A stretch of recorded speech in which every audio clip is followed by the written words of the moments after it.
معزز سامعین السلام علیکم۔ اردو ہارر ناولز میں خوش آمدید۔ آپ سب سے گزارش ہے کہ میری ویڈیوز کو زیادہ سے زیادہ لائک اور شیئر کر کے میری حوصلہ افزائی کیجیے تاکہ میں اسی طرح اچھی اچھی کہانیاں آپ کے پیش خدمت کر سکوں۔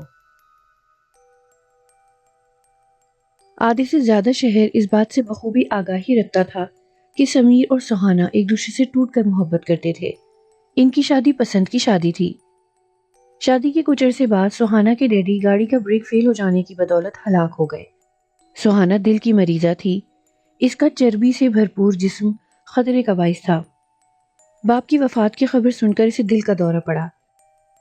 شہر کے بڑے بڑے ڈاکٹروں کی انتھک کوششوں کی بدولت وہ مرنے سے تو بچ گئی، لیکن ڈاکٹروں کے کہنے کے مطابق دوسرا اٹیک آخری ثابت ہو سکتا تھا۔ اس لیے ان کی ہدایات کو مد نظر رکھتے ہوئے سہانا کو کسی بھی قسم کے صدمے سے بچانے کے لیے سمیر نے شہر سے کچھ دور پہاڑی ٹیلے کے اوپر بنی ہوئی ایک خوبصورت کوٹھی خرید کر اس کا نام سہانا پیلس کے نام سے منسوب کر دیا۔ پھر وہیں وہ دونوں شفٹ ہو گئے۔ شور شرابے سے بچنے کے لیے اس نے نوکر وغیرہ کی جھنجھٹ پالنے کے بجائے سمیر نے خود ہی تمام کام بحسن و خوبی سنبھال لیے۔ وہ صبح اٹھ کر ناشتہ تیار کرتا، سہانا کو دوائی پلانے کے بعد دوپہر کے کھانے کی تیاری کرنے لگتا۔ کھانے کے بعد وہ سہانا کو ادویات دینے کے بعد سلا دیتا۔ پھر خود سودا سلف کی خریداری کے لیے سہانا پیلس سے باہر چلا جاتا۔ شام کو اسے مختصر واک کے لیے پہاڑی ٹیلے سے نیچے مختصر پگڈنڈی پر واک کرواتا، پھر واپس کوٹھی میں لے آتا۔ رات کے پرہیزی کھانے کے بعد دونوں ٹی وی پر مختصر فلم دیکھنے کے بعد سو جاتے۔ یہ ان دونوں کی تمام دن کی مصروفیات تھیں۔ سہانا کی ادویات میں نشے کی آمیزش زیادہ تھی، اس لیے وہ رات کو بے سدھ ہو کر سوتی تھی اور اکثر اوقات صبح سمیر اسے مخاطب کرتے ہوئے جگانا پڑتا تھا۔ ایسی ہی ایک صبح کی بات ہے، سمیر جب سو کر اٹھا تو عام دنوں کی نسبت زیادہ دیر ہو چکی تھی۔ اس کا سر درد کے مارے پھٹا جا رہا تھا اور ایسا شاید پہاڑی بلندی کی وجہ سے تھا۔ اس نے سائڈ ٹیبل کی دراز سے پین کلر کی گولی باہر نکالی اور پانی کے ساتھ نگلنے کے بعد کمرے کے پردوں کو کھینچ کر کھڑکی کے آگے سے ہٹا دیا۔ چمکیلی دھوپ نے کمرے کا محاصرہ کر لیا۔ نہایت خوشگوار اور چمکیلی صبح تھی۔ سہانا گہری نیند سوئی ہوئی تھی۔ اس کا بھدا جسم پلنگ پر آڑا ترچھا پڑا تھا۔ سمیر نے محبت بھری نگاہوں کے ساتھ سہانا کے چہرے کی جانب دیکھا، پھر آگے بڑھ کر اسے مخاطب کرتے ہوئے بولا، سونی اب جاگ بھی جاؤ، آج ضرورت سے زیادہ دیر ہو گئی ہے۔ وہ اسے پیار سے سونی کے نام سے پکارتا تھا۔ سہانا پر اس کی آواز کا کچھ خاص اثر نہیں ہوا اور وہ کروٹ بدل کر دوبارہ سو گئی۔ سمیر نے سائڈ ٹیبل پر پڑے ہوئے پانی کی جگ سے ہاتھ کو بھگویا اور پانی کی چند بوندیں سہانا کے چہرے پر ڈال دی۔ سہانا ہڑبڑا کر جھٹکے کے ساتھ اٹھ بیٹھی۔ سمیر نے مسکراتے ہوئے اس کے ماتھے کو چوما، پھر اسے فریش ہونے کی ہدایت دینے کے بعد کمرے کا دروازہ کھول کر باہر نکل آیا۔ سامنے مختصر ٹی وی لاؤنج موجود تھا۔ دیوار کے ساتھ مہنگے صوفے سیٹ لگے ہوئے تھے جن کے آگے شیشے کی قیمتی میز رکھی ہوئی تھی۔ دیوار پر نہایت وسیع و عریض LCD نصب تھا۔ چھت کے ساتھ فانوس لٹکا ہوا تھا۔ ایک جانب خوبصورت ایکویریم بھی موجود تھا جس میں خوبصورت رنگ برنگی مچھلیاں تیرتی پھر رہی تھیں۔ ٹی وی لاؤنج کے سامنے کی مکمل دیوار شیشے کی بنی ہوئی تھی جس کی دوسری جانب سہانا پیلس کا مختصر باغ موجود تھا۔ یہ تمام باغ سیب کے درختوں اور انگوروں کی بیلوں سے بھرا ہوا تھا، لیکن آج کی کیفیت مختلف تھی۔ ٹی وی لاؤنج میں قدم رکھتے ہی سمیر کے قدم جہاں تھے وہیں جم کر رہ گئے۔ چہرہ شدت حیرت سے بگڑنے لگا، ہونٹ اوپر کی صورت میں کھل گئے اور سیدھے ہاتھ نے بے اختیاری کے عالم میں سر کو تھام لیا۔ خوبصورت لاؤنج اس وقت کباڑیے کی دکان کا منظر پیش کر رہا تھا۔ صوفے الٹے پڑے تھے، شیشے کی میز چکنا چور تھی۔ ایکویریم میں سے 2 مچھلیوں کو باہر نکال کر بے دردی کے ساتھ کچلنے کے بعد ٹی وی لاؤنج کے درمیان میں پھینک دیا گیا تھا۔ سمیر نے گھبرا کر بیڈ کے دروازے کو بند کر کے اسے باہر سے کنڈی لگا دی۔ سمیر اپنی بیمار بیوی کو پریشان نہیں کرنا چاہتا تھا۔ ڈاکٹروں کی ہدایت کو مد نظر رکھتے ہوئے یہ اقدام ضروری تھا۔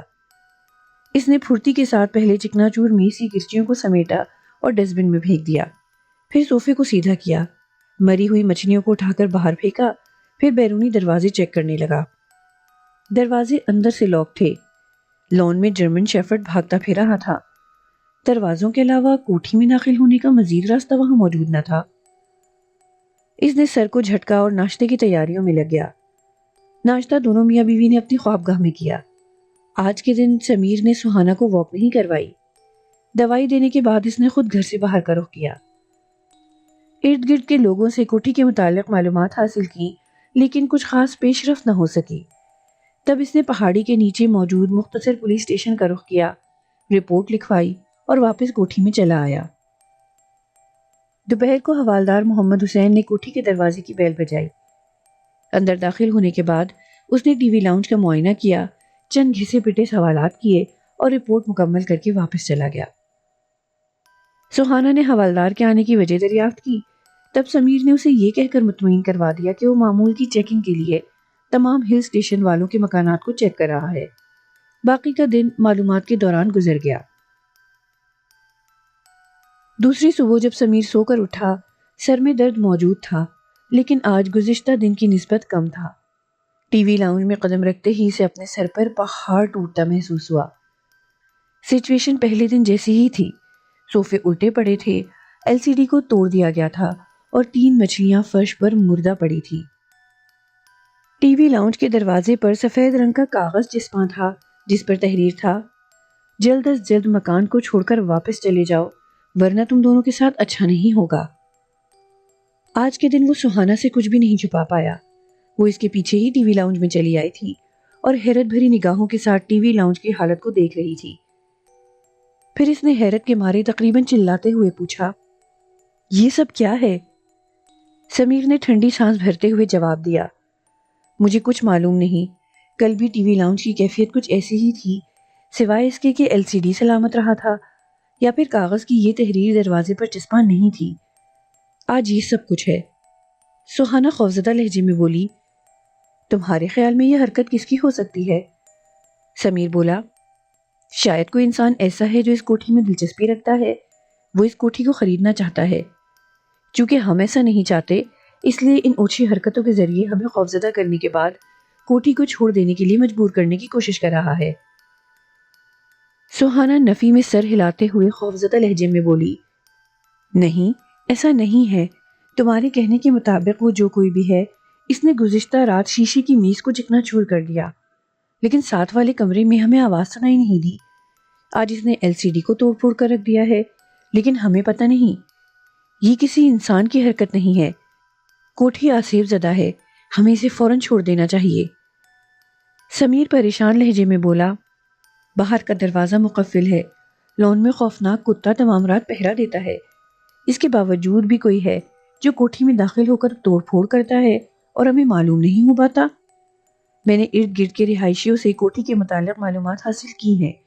ان کے کہنے کے مطابق آج سے پہلے کبھی بھی کوئی خطرناک بات ایسی سامنے نہیں آئی جس کے نتیجے میں کوٹھی کو آسیب زدہ قرار دے دیا جائے۔ وہ یقیناً کوئی انسان ہے جو ہم سے کوٹھی خالی کروانا چاہتا ہے۔ سہانا بولی، وہ آتا کہاں سے ہے اور آ کر کارروائی مکمل کرنے کے بعد واپس کہاں جاتا ہے؟ سمیر چند لمحے سوچتے رہنے کے بعد ہم کلام ہوا، میرے اندازے کے مطابق ہمارے گھر میں کوئی ایسا خفیہ راستہ موجود ہے جس کے متعلق اسے آگاہی حاصل ہے۔ ہمیں اس راستے سے متعلق معلومات حاصل کرنا ہوں گی۔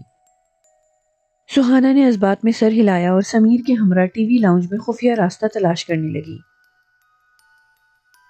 1 گھنٹے کی انتھک کوششیں اور تلاش کے باوجود بھی وہ دونوں راستہ تلاش نہیں کر پائے۔ تھک ہار کر وہ دونوں خوابگاہ میں آ بیٹھے۔ اس دن پہلی دفعہ سہانا کی ادویات میں ناغہ ہوا۔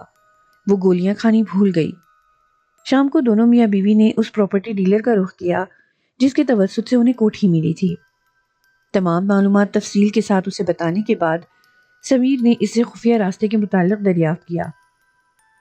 پراپرٹی ڈیلر نے چند لمحے سوچتے رہنے کے بعد انکار میں سر ہلاتے ہوئے کہا، میری معلومات کے مطابق کوٹھی میں ایسا کوئی خفیہ راستہ یا سرنگ وغیرہ موجود نہیں ہے جس کے ذریعے گھر میں داخل ہوا جا سکے۔ سمیر بولا، سہانا پہلے اس پہاڑی ٹیلے کو صاف کر کے بنایا گیا ہے، اس لیے میرے خیال کے مطابق ٹیلے کے نیچے سرنگ بنا کر کوٹھی کے کسی بھی حصے میں داخل ہوا جا سکتا ہے۔ پراپرٹی ڈیلر بولا، شاید ایسا ہو، لیکن میرے علم میں ایسی کوئی بات نہیں ہے۔ کوٹھی کا نقشہ آپ کے پاس موجود ہے، آپ اس کے ذریعے بخوبی معلوم کر سکتے ہیں۔ بات چیت ختم ہو گئی اور سمیر سہانا کے ہمراہ دوبارہ کوٹھی میں چلا آیا۔ کوٹھی کا نقشہ ان کے کمرے میں الماری کی دراز میں رکھا ہوا تھا۔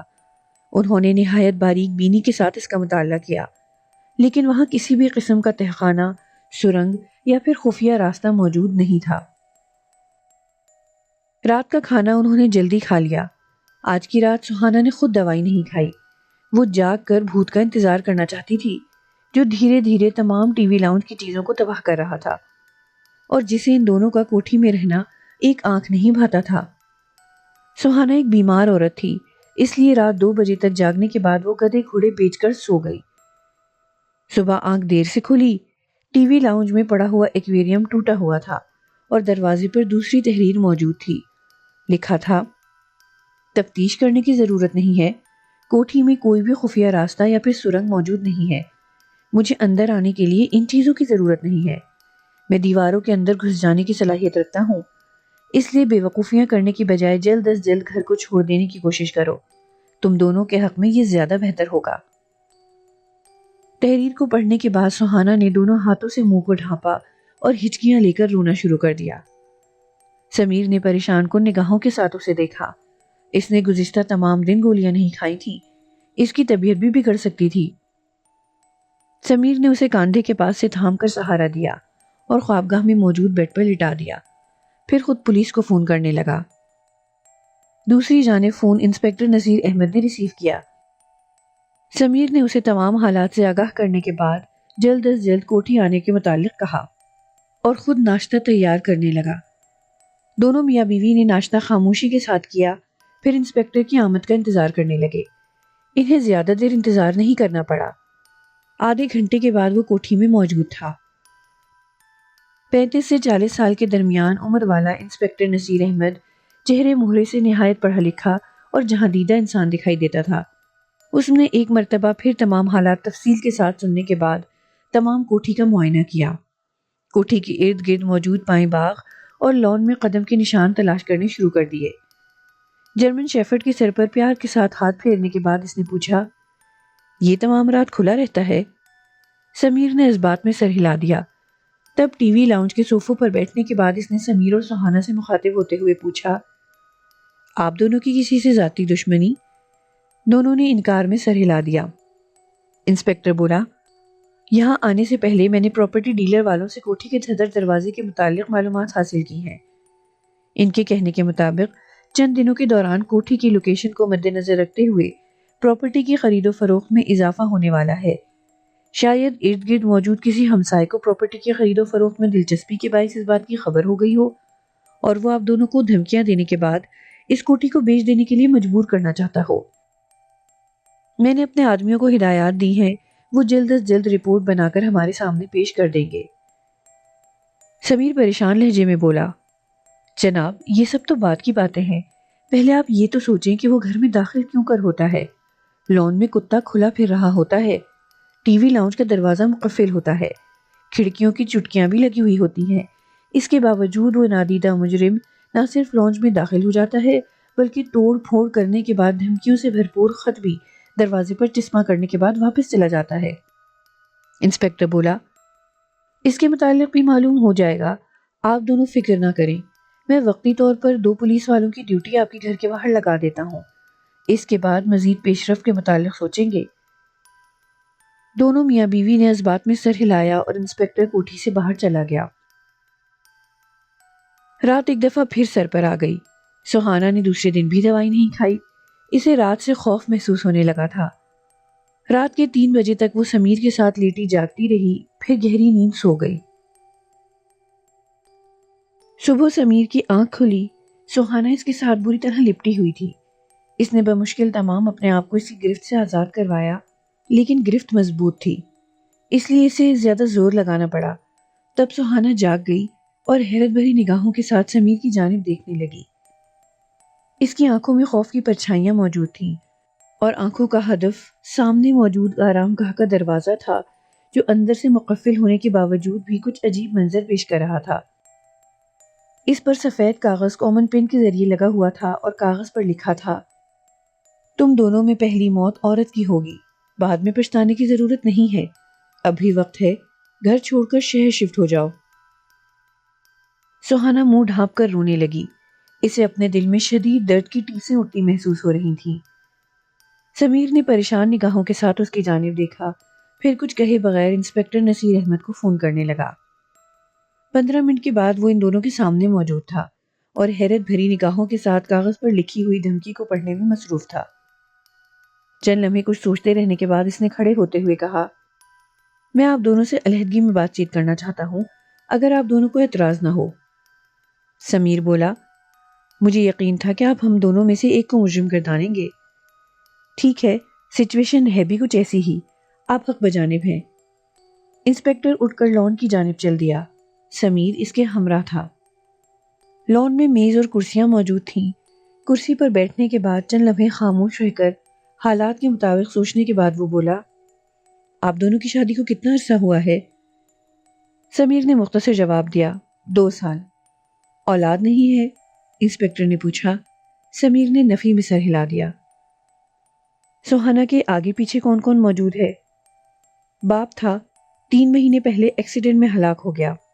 انسپکٹر بولا، ایکسیڈنٹ کیسے ہوا؟ گاڑی کے بریک فیل ہو گئے تھے، گردن کی ہڈی ٹوٹنے کی بدولت موت واقع ہوئی۔ انسپکٹر نے ہنکارا بھرا، پھر معنی خیز لہجے میں بولا، سوہانہ ایک کروڑ پتی باپ کی لڑکی ہے، اس کی موت کے بعد جائیداد کا مالک کون ہوگا؟ سمیر بے چین لہجے میں بولا، آپ کیسی باتیں کر رہے ہیں؟ وہ بھلا کیوں مرنے لگی؟ اور مجھے اس کی جائیداد سے کوئی سروکار نہیں ہے۔ اگر اس کے مرنے کے بعد ٹرسٹ والوں کو دے دی جائے تب میں احتجاج نہیں کروں گا۔ انسپکٹر نے پوچھا، وہ دل کی مریضہ ہے، اس کے دل کے 2 والو بند ہیں، ہلکا پھلکا دھچکا بھی وہ برداشت کرنے کے قابل نہیں ہے۔ جن بھوتوں کا یہ قصہ اس کے لیے 100% موت کا باعث بن سکتا ہے۔ میرے خیال میں جب سے سوہانہ پیلس میں ٹینشن کا آغاز ہوا ہوگا تب سے سوہانہ نے علاج میں بھی بے احتیاطی شروع کر دی ہوگی۔ سمیر نے اس بات میں سر ہلا دیا، پھر متزلزل لہجے میں جواب دیا، میں مزید یہاں کوٹھی میں قیام نہیں کرنا چاہتا، لیکن سوہانہ کی کیفیت کو مد نظر رکھتے ہوئے کٹھن سفر اس کے لیے مناسب نہیں، اور آپ اچھی طرح جانتے ہیں کہ یہاں سے شہر تک کا سفر کتنا دشوار گزار ہے۔ سوہانہ برداشت نہیں کر سکتی۔ انسپکٹر نے اس بات میں سر ہلا دیا اور اسے بیٹھے رہنے کا اشارہ کرتے ہوئے خود اٹھ کر ٹی وی لاؤنج کی جانب چل دیا۔ سوہانہ لاؤنج میں سر پکڑے افسردہ بیٹھی تھی۔ انسپکٹر نے اسے تسلی دی، پھر گمبھیر لہجے میں بولا، پریشان ہونے سے مسئلے حل نہیں ہوا کرتے، ان کے لیے کوششیں کرنی پڑتی ہیں۔ انسان سے بڑھ کر اس دنیا میں کوئی بھی مخلوق ایسی نہیں ہے جس سے خوف محسوس کیا جا سکے۔ وہ اپنی مفاد پرست طبیعت کی بدولت سب کچھ کرنے کے لیے تیار ہو سکتا ہے، تمام زندگی پیسے اور دولت کے لیے محنت کرتا ہے، اور آخر میں یہی دولت اس کے گلے کا پھندا بن جاتی ہے۔ سوہانہ نے نہ سمجھنے والے انداز میں اس کی جانب دیکھتے ہوئے پوچھا، میں سمجھی نہیں۔ انسپکٹر نے مسکراتے ہوئے اس کی بات کو نظر انداز کرتے ہوئے کہا، آپ دونوں کی زندگی کے ازدواجی تعلقات کیسے ہیں؟ سوہانہ نے اس بات میں سر ہلاتے ہوئے جواب دیا، سمیر بہت اچھا انسان ہے، ہماری شادی کو 2 سال سے زیادہ عرصہ ہونے والا ہے، لیکن آج تک ہمارے درمیان کبھی لڑائی نہیں ہوئی، وہ میرا ہر طرح سے خیال رکھتا ہے۔ انسپکٹر بولا، میری تحقیقات کے مطابق ان وارداتوں میں ملوث مجرم کوٹھی میں رہائش پذیر افراد میں سے کوئی ایک ہو سکتا ہے۔ جب تک ٹی وی لاؤنج کی بات تھی تب تک میں خفیہ راستے کی تلاش کے حق میں تھا، لیکن بند آرام گاہ کے دروازے سے دھمکی آمیز خط کا پایا جانا اس بات کی نفی کرتا ہے کہ مجرم باہر سے اندر آتا ہے۔ ٹی وی لاؤنج میں آنا ممکن ہے، لیکن آرام گاہ میں گھسنا ناممکن۔ ایسا صرف آپ یا پھر سمیر ہی کر سکتا ہے۔ ان چند باتوں کو مد نظر رکھتے ہوئے میں نے ٹیلی فون کے محکمے والوں سے بات چیت کرنے کے بعد سمیر کا موبائل فون کا ریکارڈ چیک کیا۔ ایک نمبر کی بہتات تھی، وہ کسی لڑکی کا نمبر ہے جس کا نام عالیہ ہے۔ کیا آپ کسی ایسی لڑکی سے واقف ہیں؟ سوہانہ نے انکار میں سر ہلا دیا، لیکن اس کے چہرے کے تاثرات اس بات کی گواہی دے رہے تھے کہ وہ کسی نہ کسی حد تک لڑکی کو جانتی ہے۔ انسپکٹر بول رہا تھا، بہرحال اس لڑکی کے متعلق مزید معلومات کرنے پر کچھ مزید انکشافات ہوئے۔ وہ سمیر کی محبوبہ ہے، شاید سمیر اس سے شادی کرنے کا ارادہ رکھتا ہے، لیکن راستے میں آپ کانٹا ثابت ہو رہی ہیں۔ چونکہ آپ دل کی مریضہ ہیں اس لیے اس نے بھوت کا ڈرامہ رچایا تاکہ صدمے کو برداشت نہ کرتے ہوئے آپ کی موت واقع ہو جائے اور تمام دولت کا مالک بننے کے بعد وہ اپنی محبوبہ سے شادی کر لے۔ سہانا کے چہرے پر ایک رنگ آ رہا تھا اور ایک جا رہا تھا۔ چند لمحے خاموش رہنے کے بعد وہ بھرائے ہوئے لہجے میں بولی، میرے خیال میں سب کچھ صاف صاف بتا دینا ہی مناسب ہوگا۔ میں عالیہ کے وجود سے بخوبی واقفیت رکھتی ہوں، شاید میری بیماری کی وجہ بھی عالیہ ہی ہے، لیکن سب کچھ معلوم ہونے کے باوجود بھی میں بے بس ہوں، اپنے دفاع کے لیے کچھ بھی کرنے کے قابل نہیں ہوں، اس لیے میں نے اپنے آپ کو حالات کے دھارے پر چھوڑ دیا ہے۔ میرے لیے مرنا اذیتناک نہیں ہے جتنا زندہ رہنا تکلیف دہ ہے۔ انسپکٹر ترحم آمیز لہجے میں بولا، لیکن میں آپ کے ساتھ ہوں، وہ آج کی رات شاید آپ کو قتل کرنے کی کوشش کرے گا، تب ہم اسے رنگے ہاتھوں گرفتار کر لیں گے۔ آپ کو اپنے دفاع کی پوری اجازت حاصل ہے، کوشش کیجیے گا کہ رات کا کھانا نہ کھائیں، بلکہ اس کے ہاتھوں سے پانی تک نہ پئیں۔ میں پولیس کی نفری کے ہمراہ کوٹھی سے باہر موجود رہوں گا، خطرہ محسوس کرتے ہی آپ جلد از جلد ہمیں باخبر کر سکتی ہیں۔ اس کے علاوہ میں اپنا ریوالور بھی یہیں چھوڑے جا رہا ہوں تاکہ آپ کو اپنا دفاع کرنے پر آسانی رہے۔ اس نے ریوالور نکال کر میز پر رکھ دیا اور خاموشی کے ساتھ اٹھ کر کمرے سے باہر نکل گیا۔ اندھیرا گہرا ہوتے ہی سہانا پیلس کو پولیس کی نفری نے گھیرے میں لے لیا۔ انسپکٹر نصیر ان کی سربراہی کر رہا تھا۔ وہ پہاڑی ٹیلے کے چاروں جانب موجود تھے۔ پولیس کا ایک سپاہی انسپکٹر نصیر کے ہمراہ سہانا پیلس کے قریب واقع اونچے اور گھنے درخت پر موجود تھا۔ یہاں سے نہ صرف سہانا پیلس کا لان صاف دکھائی دیتا تھا، بلکہ سمیر اور سہانا کے بیڈ روم کی کھڑکی بھی دکھائی دیتی تھی جس کے آگے پردے لگے ہوئے تھے۔ وقت سست رفتاری کے ساتھ آگے بڑھنے لگا۔ آہستہ آہستہ زندگی مفلوج ہوتی گئی۔ پہاڑی سے نیچے موجود گھروں کی بتیاں گل ہونے لگی۔ سہانا اور سمیر کے کمرے کی بتی تمام رات جلتی رہی۔ انہیں اندازہ لگانے میں دشواری پیش نہیں آئی کہ دماغی چپقلش کی بدولت وہ تمام رات سو نہیں پائے۔ صبح 5 بجے کا وقت رہا ہوگا جب درخت کی شاخ پر بیٹھے ہوئے انسپکٹر نصیر کو زبردست فائر کے دھماکے کی آواز سنائی دی۔ اس نے ہڑبڑا کر سہانا اور سمیر کے کمروں کی جانب دیکھنے کی کوشش کی۔ لائٹ روشن تھی، لیکن موٹے پردوں کی بدولت اندر کا منظر صاف دکھائی نہیں دے رہا تھا۔ انسپکٹر نصیر نے سپاہی کو پیچھے آنے کا اشارہ کیا اور چھلانگ مار کر درخت سے نیچے اتر آیا۔ درخت کے نیچے پولیس کے 2 اہلکار مزید موجود تھے۔ انسپکٹر نے انہیں بھی ہمراہ آنے کا حکم دیا اور چھلانگ مار کر سہانا پیلس کی دیوار پر چڑھ گیا۔ لان میں جرمن شیفرڈ بھاگتا پھر رہا تھا۔ انسپکٹر نے اپنے ہمراہ موجود اہلکاروں کو اسے قابو میں کرنے کا حکم دیا۔ انہوں نے حکم کی تعمیل کرتے ہوئے چھلانگ لگا کر کتے کو گھیرے میں لے لیا۔ انسپکٹر پھرتی کے ساتھ لان میں اتر کر ٹی وی لاؤنج کی جانب چل دیا۔ دروازہ اندر سے بند تھا۔ اس نے بے تحاشا دروازے کو دھڑدھڑانا شروع کر دیا۔ تھوڑی دیر بعد قدموں کی آواز سنائی دی، پھر دروازہ جھٹکے کے ساتھ کھل گیا۔ وہ ہاتھ میں ریوالور تھامے سامنے کھڑی تھی۔ اس کے چہرے پر گہرے اطمینان کی چھاپ موجود تھی۔ انسپکٹر نے بے چین لہجے میں کہا، وہ زندہ ہے یا پھر مر گیا ہے؟ سہانا بھرائے ہوئے لہجے میں بولی، مر گیا ہے، میں نے گولی اس کے سر پر ماری ہے، اس کے بچنے کا سوال ہی پیدا نہیں ہوتا۔ انسپکٹر نے اسے ایک جانب ہٹاتے ہوئے ٹی وی لاؤنج میں قدم رکھ دیا۔ آرام گاہ میں خون پھیلا ہوا تھا۔ سمیر کی لاش فرش پر اوندھی پڑی تھی، لیکن اس کے ہاتھوں میں کسی بھی قسم کا ہتھیار موجود نہیں تھا، یعنی وہ سہانا کو مارنا نہیں چاہتا تھا۔ پھر سہانا نے اس پر گولی کیوں چلائی؟ اسے قدموں کی چاپ سنائی دی۔ سہانا کمرے میں داخل ہو رہی تھی۔ انسپکٹر نے استفہامیہ نگاہوں کے ساتھ اس کی جانب دیکھتے ہوئے کہا، یہ تو نہتہ ہے، اس کے پاس اسلحہ موجود نہیں، پھر آپ نے اسے کیوں مارا؟ سہانا مسکراتے ہوئے قریب موجود بیڈ پر بیٹھ گئی، پھر سپاٹ لہجے میں بولی، یہ میرے باپ کا قاتل ہے۔ انسپکٹر نے چونک کر سہانا کی جانب دیکھا۔ وہ سنجیدہ لہجے میں بولے چلے جا رہی تھی، سہانا پیلس آنے سے کچھ عرصے قبل اور باپ کی وفات کے کچھ عرصے بعد ایک دن میں نے سمیر کو معنی خیز انداز میں کسی سے باتیں کرتے ہوئے سنا تھا۔ مفہوم غیر واضح تھا، لیکن اتنی بات مجھے ضرور سمجھ آ گئی کہ یہ کسی سے رات کو تفصیل سے بات کرنے کا پیغام دے رہا تھا۔ اس رات میں نے گولیاں کھانے کی بجائے بیڈ کے نیچے پھینک دی اور تمام رات جاگنے کا ارادہ کر لیا۔ رات کے 3 بجے کسی لڑکی کا فون آیا، تب سمیر نے اسے بتایا کہ ڈیڈی کی گاڑی کے بریک اس نے ڈھیلے کر دیے تھے اور ان کی موت کا ذمہ دار یہی ہے۔ علاوہ ازیں اس نے میری ادویات میں بھی رد و بدل کر دیا تھا۔ اس کے کہنے کے مطابق میں بس کچھ عرصے کی ہی مہمان تھی، اس کے بعد مجھے مرنے سے کوئی نہیں روک سکتا تھا۔ گفتگو سننے کے بعد میں نے اسے بدلہ لینے کی ٹھانی۔ میرے پاس ثبوت موجود نہیں تھے، ورنہ میں اسے پولیس کے حوالے کر دیتی۔ میرے کہنے پر اس نے سہانا پیلس کی عمارت خریدی۔ عمارت میں قدم رکھنے کے فوراً بعد میں نے اس کے ہاتھوں سے گولیاں کھانی ترک کر دی۔ اس کے بدلے میں نے چھپ چھپ کر اس کے کھانے کی پلیٹ میں نشاور ادویات ڈالنی شروع کر دی۔ جب سمیر کھانا کھانے کے بعد گہری نیند سو جاتا، تب میں ٹی وی لاؤنج میں تھوڑ پھوڑ کر دیتی تھی۔ یہ صبح اٹھ کر ٹی وی لاؤنج کی تباہی دیکھ کر پریشان ہو جاتا تھا۔ اسے سمجھ نہیں آتی تھی کہ مقفل گھر میں ایسا کون کر سکتا ہے۔ پھر میں نے گھر چھوڑ دینے کی دھمکیاں دینی شروع کی۔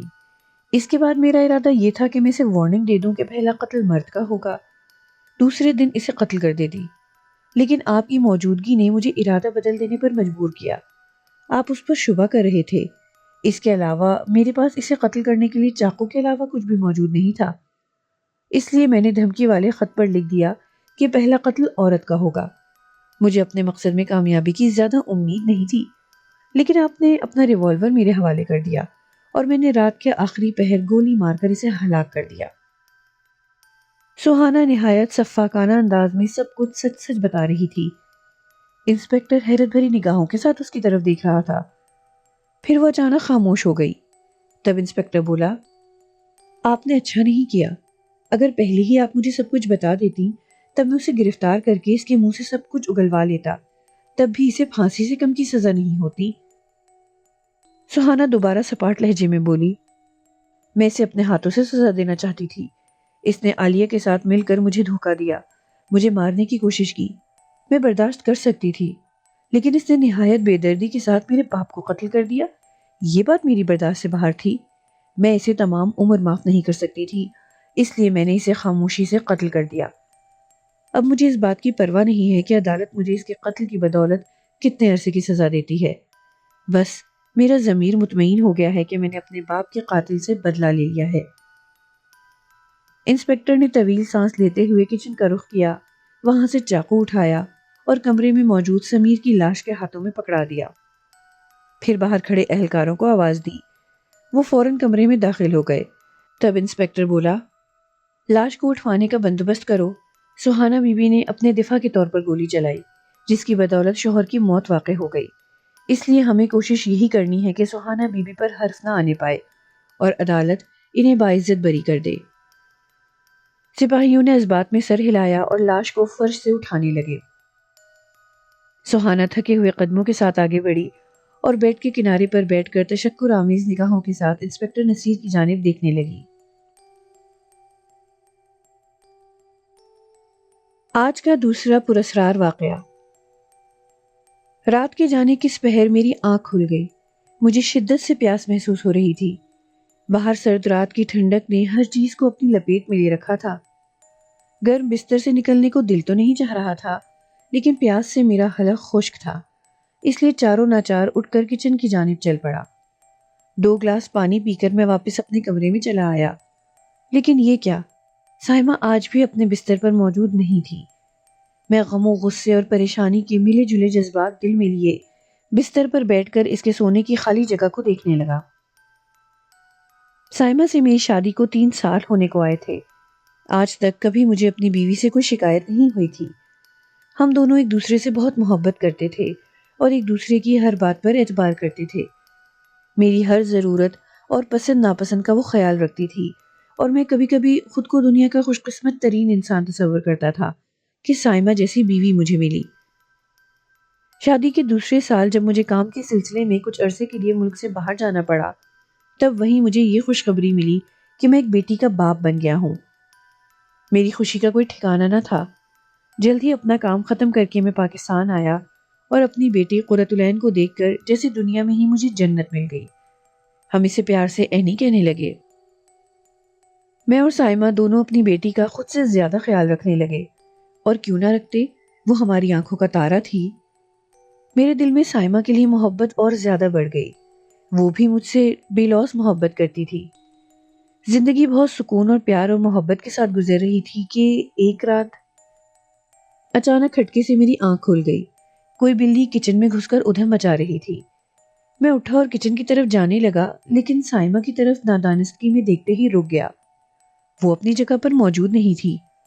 غالباً وہی کچن میں کچھ لینے گئی ہوگی۔ یہ سوچ کر میں بے فکر ہو گیا اور نیند کا غلبہ اس قدر شدید تھا کہ کچھ اور سوچے بغیر ہی سو گیا۔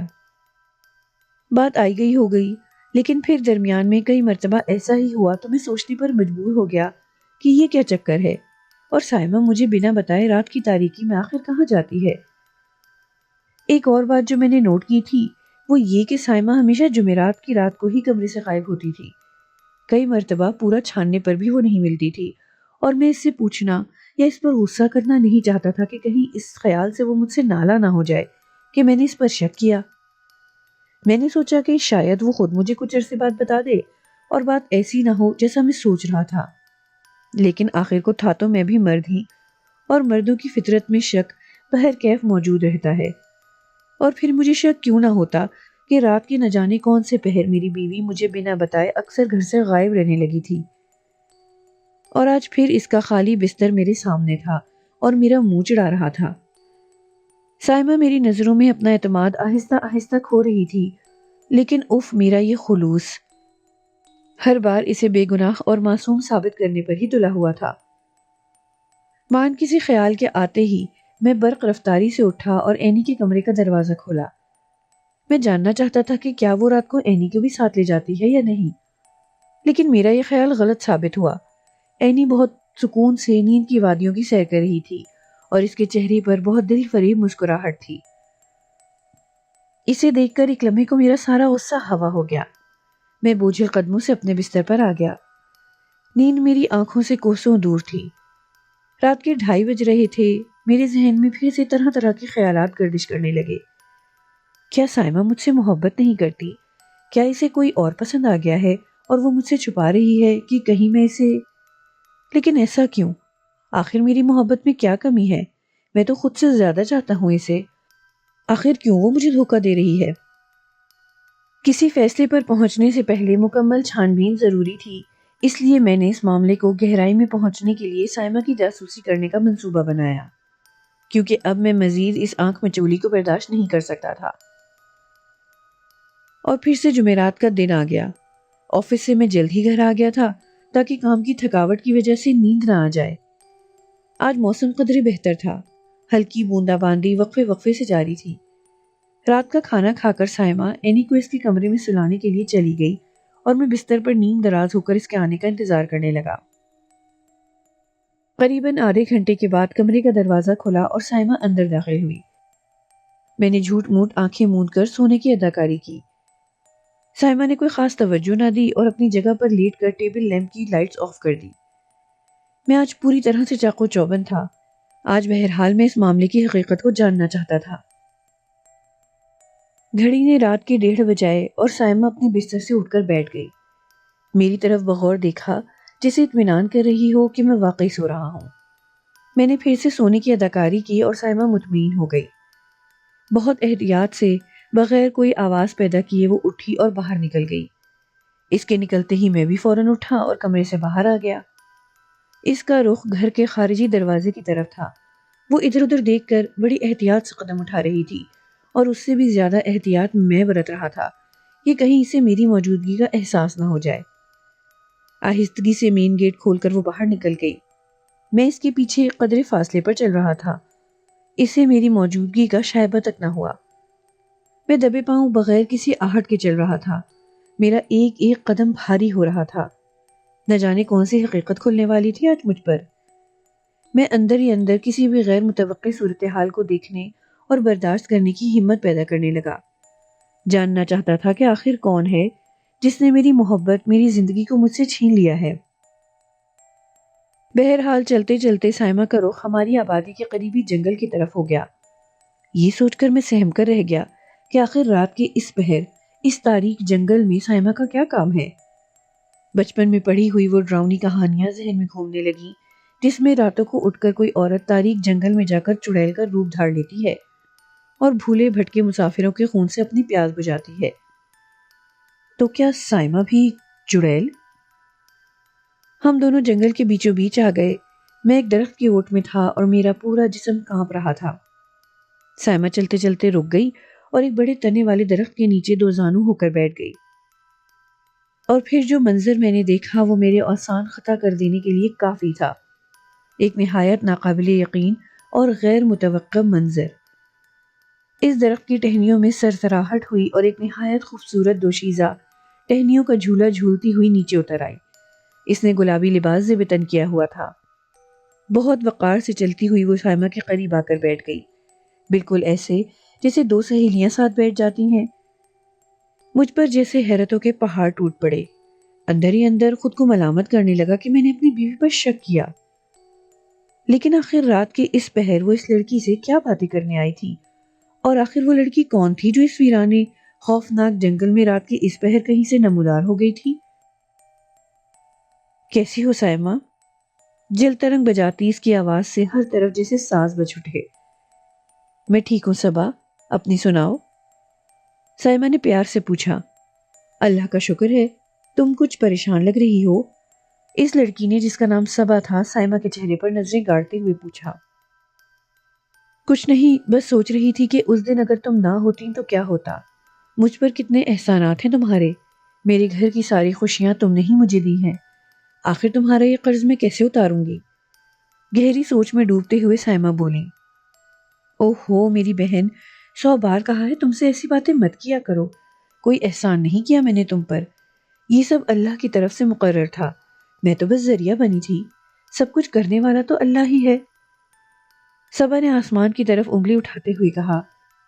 پھر کچھ یہاں وہاں کی باتوں کے بعد سائمہ واپسی کے لیے تیار ہونے لگی اور میں اس سے پہلے ہی تیز قدموں سے چلتا ہوا واپس گھر پہنچ گیا۔ دل میں مسلسل حیرتوں کا سمندر ٹھانٹھے مار رہا تھا۔ کون تھی صبا؟ سائمہ اسے کیسے جانتی تھی؟ اور پھر رات کو چوروں کی طرح سنسان جنگل میں ملنے کا کیا مطلب تھا؟ اور آخر کون سے احسانات تھے اس کے ہمارے گھر پر؟ کئی سوالات میرے ذہن میں گردش کر رہے تھے اور میرے پاس کسی ایک سوال کا جواب بھی موجود نہیں تھا۔ انہی الجھنوں میں کھویا بستر پر گرتے ہی دنیا و مافیہ سے بے خبر ہو گیا۔ اٹھے سلیم، آفس نہیں جانا کیا؟ صبح سائمہ کی آواز پر میری آنکھ کھلی۔ میں اٹھا اور فریش ہونے واش روم کی طرف بڑھ گیا۔ ناشتے کی ٹیبل پر اینی اور سائمہ میرا انتظار کر رہی تھیں۔ مجھے آتا دیکھ کر اینی دوڑتی ہوئی میرے پاس آئی اور میرے قدموں سے لپٹ گئی۔ میں نے اسے پیار سے اٹھا لیا اور پھر ہم سب نے مل کر ناشتہ کیا۔ آج میں اندر ہی اندر اپنی سوچ پر شرمندگی محسوس کر رہا تھا کہ اتنی محبت کرنے والی بیوی کو میں نے شک کی نظر سے دیکھا۔ وہ واقعی میرے ساتھ مخلص تھی، اور وہ لڑکی جو کوئی بھی تھی، مجھے یقین تھا کہ سائمہ خود اس کی حقیقت سے آگاہ کر دے گی۔ میں قدرے مطمئن اور بے فکر سا ہو گیا تھا۔ بہرحال دن اسی طرح گزرتے گئے، لیکن میں انتظار ہی کرتا رہ گیا کہ کب سائمہ مجھ سے وہ ساری بات اور اس کے پس پردہ حقائق شیئر کرے گی۔ چاروں ناچار میں نے دوبارہ اس کی جاسوسی شروع کر دی۔ میرا ضمیر مجھے ملامت کر رہا تھا کہ میں پھر سے اپنی پاک دامن بیوی پر شک کروں، لیکن اصل معاملہ آخر ہے کیا؟ یہ تجسس مجھے بے چین کیے جا رہا تھا۔ میں اب ہر جمعرات کی رات سائمہ کے ساتھ اس جنگل جانے لگا، لیکن وہاں سے کوئی نئی بات پتہ نہ چل سکی، سوائے اس کے کہ سائمہ اور صبا دونوں گہری سہیلیاں تھیں اور رات کو مل کر ڈھیروں باتیں کیا کرتی تھیں۔ ایک دن تنگ آ کر میں خود ہی سائمہ سے پوچھ لیا، سائمہ یہ صبا کون ہے؟ میں نے اس کے چہرے پر نظریں گاڑتے ہوئے پوچھا اور اسے جیسے بجلی کا جھٹکا لگا۔ حیران اور ششدر میرا منہ دیکھنے لگی۔ اس کے چہرے پر ہوائیاں اڑ رہی تھیں۔ کون صبا؟ میں کسی صبا کو نہیں جانتی۔ لیکن میں نے خود، اور اس سے پہلے کہ میں اپنی بات پوری کرتا، سائمہ یہ کہہ کر کچن کی طرف بڑھ گئی کہ میں آپ کے لیے چائے بنا کر لاتی ہوں۔ اور پھر یہ معمول چل نکلا۔ میں جب بھی سائمہ کو صبا کے بارے میں کریدنے لگتا، وہ بات بدل دیتی یا بس خاموش ہو جاتی، اور اس کی یہ خاموشی اب آہستہ آہستہ میری برداشت سے باہر ہونے لگی تھی۔